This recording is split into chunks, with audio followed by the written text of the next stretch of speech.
Hello and welcome to the Anorak Review Show with your host, the Anorak. So far I've looked at a comic book and an album.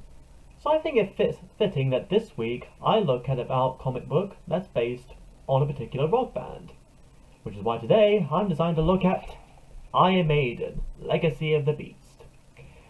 And right off the bat, this cover is off to a very promising start, showing off the classic Iron Maiden mascot himself, Eddie the Head, as well as the Beast, or Satan as he pretty much is.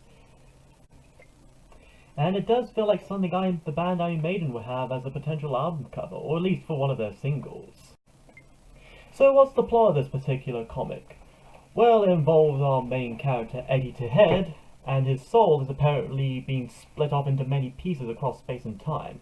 So he has to team up with this particular female character called the Clairvoyant, the woman from this cover here, and they have to work together to find all these pieces and face weird creatures and all that. Each of these pieces gives Eddie the ability to transform into a certain incarnation of himself. A very clever and interesting way of incorporating those various forms he had in all those covers of all the albums and singles and all that.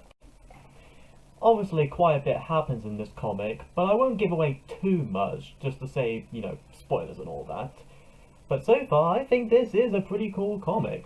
The story has a very basic, consistent formula, but it keeps things very just enough to make things interesting.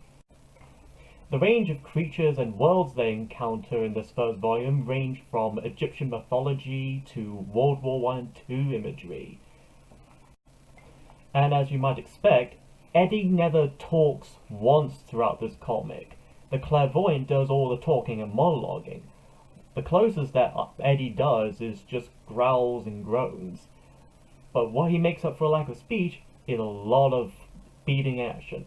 And trust me when I say he does a lot of fighting in this, and it's just awesome.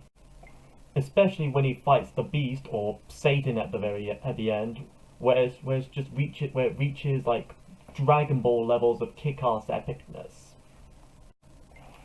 Which of course brings me to the artwork of the comic, and it's just fantastic.